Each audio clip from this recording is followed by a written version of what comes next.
Hi guys, and welcome back to my channel. In this video I'm going to be pushing and pulling Acros 100 film.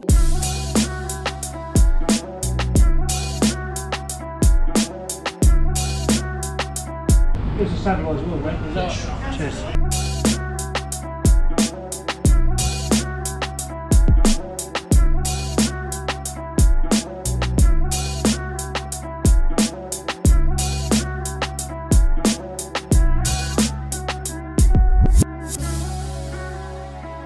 This was inspired for me to do by a comment I got on my very first video with Acros 100, the very first time I used it, and I got a great comment from a guy called Bert Creamers.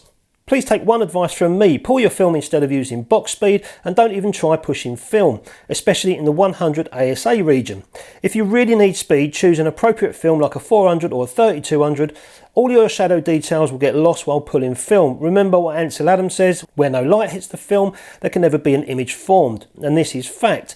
So please pull your last roll of Acros and let us see the results. You will be amazed. So I think Bert said all your shadow details will get lost while pulling film. I think he meant pushing film, but Bert, I've said before, thanks a lot for that comment.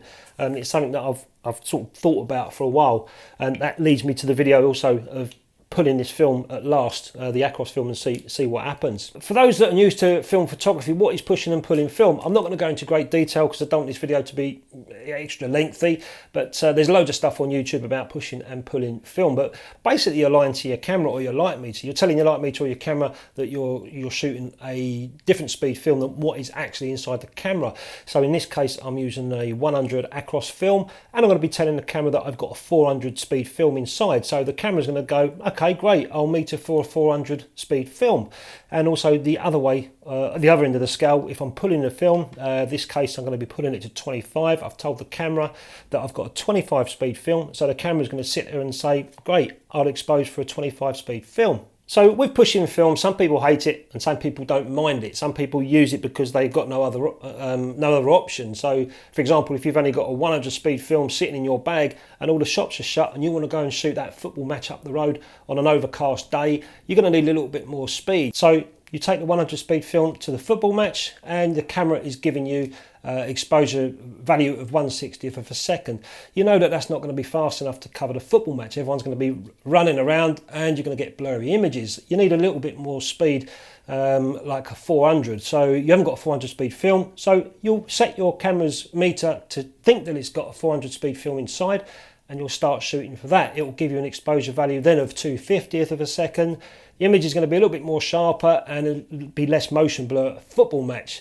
But what you're actually doing from 1/60th of a second to 250th of a second is you're underexposing your photograph. Now what you do when you get back to development, or if you send your film off to be developed, you tell yourself that it needs to be pushed 2 stops. So in the development process, if you're developing yourself, you'll need to add extra time to your development for it to compensate for the underexposure. And you know, albeit you're going to get a grainy, more contrasty image, but at least it's helped you out. You haven't taken a 100 speed film on an overcast day to shoot a football match, which would end up resulting in possibly a lot of motion blur, handheld stuff. But at least by pushing it to 400, it's going to allow you to shoot a faster shutter speed at that football match. Like I said, you're going to get a bit more contrast and a bit more grain. Other people do it for creative reasons. You know, street photographers and stuff, they want to put out more contrast and make the images look more gritty and grainy. They'll go and push film. Personally, I don't mind doing it. So then why would you want to pull film? Well, pulling film will give you a less contrasty negative. It will give you more of a flat looking negative. So all your shadow detail, as Bert said in his comment, is going to be there inside the photograph for you to play around with in the print. Let's go back to my last video when I was shooting interiors of cars on a bright sunny day. The contrast was just crazy, and I really could have done with getting some detail in the shadows. So at that point I was shooting a 400 HP5. I could have pulled that film down to 100, which would have given me a more flatter image and given me more details in my shadows at that point. So that's one reason you might want to pull film. So my idea was to take one roll of film, load it inside this Chinon CE5 camera that I recently got, and I wanted to take one roll of film and shoot 12 frames at box speed 100, the next 12 frames at 400 speed, and then the last 12 frames at 25 speed. So I'm pushing by 2 stops and pulling by 2 stops as well. And my initial idea was something static, indoor studio lighting, So I decided to shoot my wife's Buddha, and she went out, she bought this Buddha, and she brought it home, and then that night she went out, and I thought, great, I'm going to use her Buddha, and this was kind of like the setup I was doing at the time, and I accidentally dropped it. The Buddha just smashed all over the floor, and then I spent nearly an hour tryring to hoover up all the bits because I didn't want George to tread on any bits of pottery or whatever and get stuck in his paws. And then I had to decide what to say. My wife got home of what happened, so I waited for another half hour before I told her. And I was going to blame George, but I thought that would be a bit out of order. But she took it well, so I thought, right, that's the end of the Buddha photography. I'll have to try and experiment somewhere else. So I ended up the next day going out on the streets. I thought I'd do some street photography, not so much people, but buildings and whatnot. And the clouds was quite cloudy with the sun coming in and out, so I had lots of time where I could shoot with shadows and stuff. And then when I got back and developed the films, I realised it wasn't really an ideal subject to shoot because I had different locations, different lighting situations.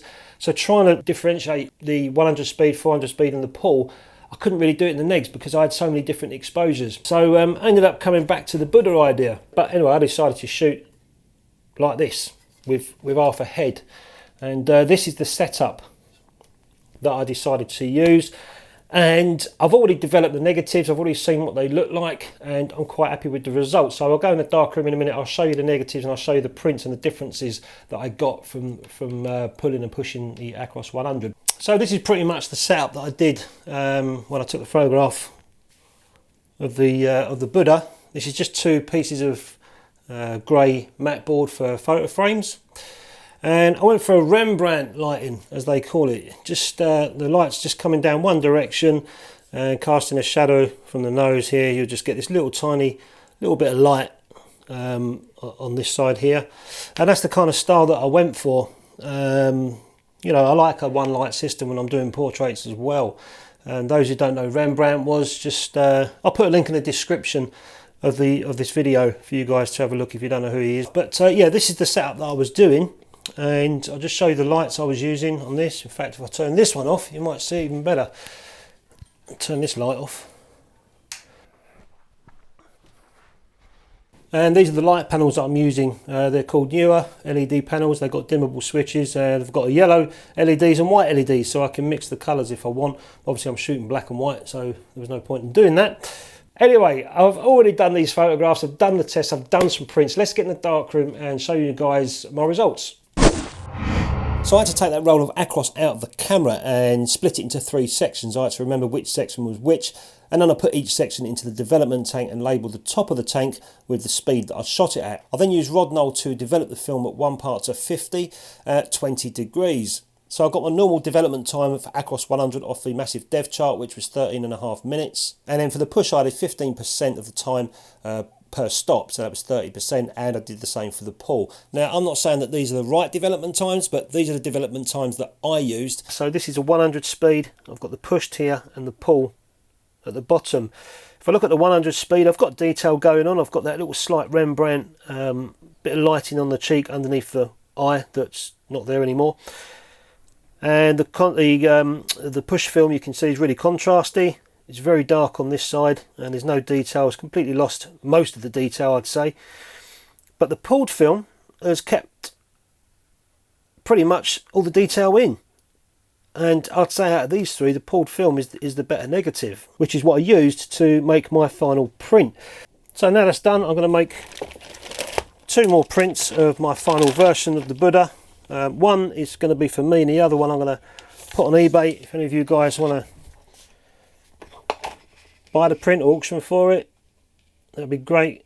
Help me get some more stuff from my darkroom to make more videos,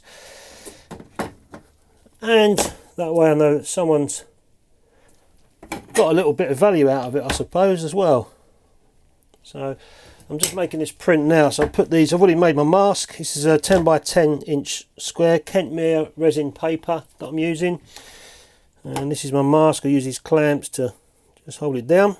I've already set my times, my aperture, negatives inside, and all I need to do is just a little tiny bit of burning this side and a little bit of dodging underneath the eye that's not there, just to get a bit of Rembrandt going. So let's see what we've got. Just a bit of dodging under the eye. 1, 2, 3, 4, I just need to put a little tiny border inside to make a black edge. Take the negative out, burst white light onto it, making the border. That should be enough. And ready to develop. And in it goes.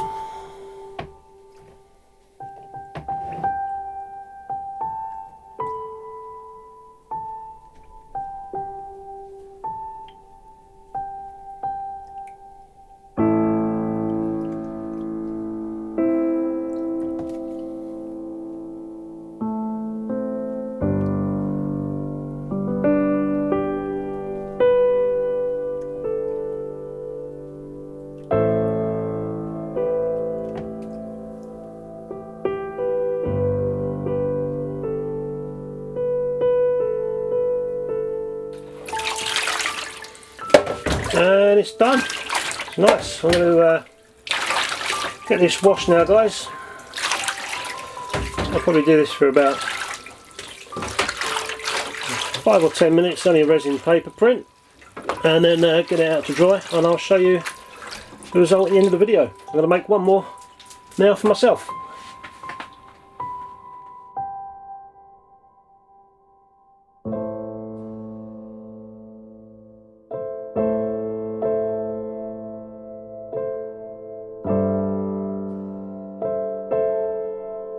So that was the negatives, and these are the prints. Now this is the 100 speed strip, this print here, and what I did with all the prints is I did test strips on this area here, which is the brightest part.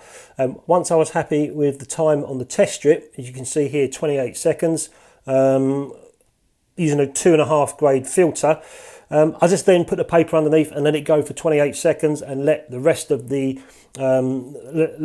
print work its way around the highlights and the tones. So at least I know that my brightest part, which was here, was exposed correctly under the enlarger. So that one's 28 seconds, and yeah, I've still got some detail. I can just slightly make out what's going on in the picture, and then we come over to the more contrasty one, which is the pushed negative.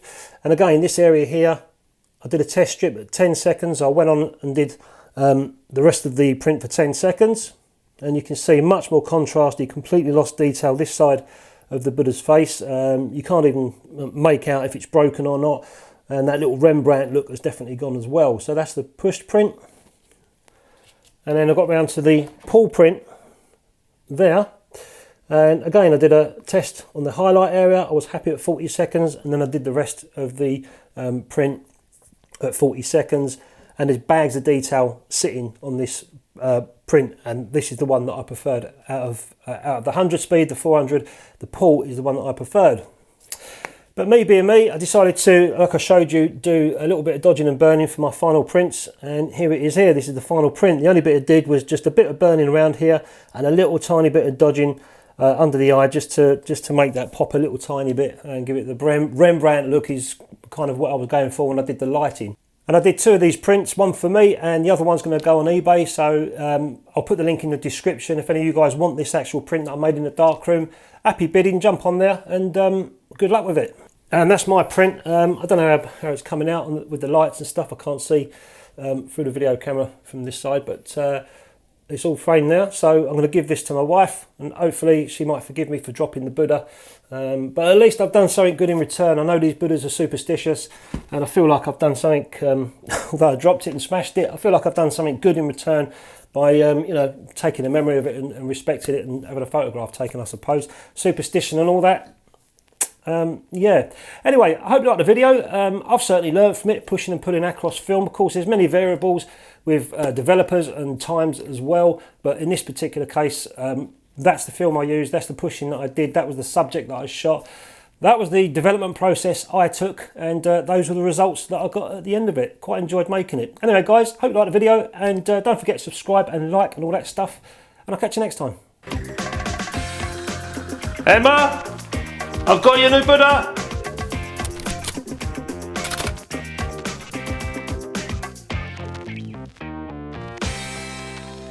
If you like this video, please hit the subscribe button and the bell so you don't miss the next one.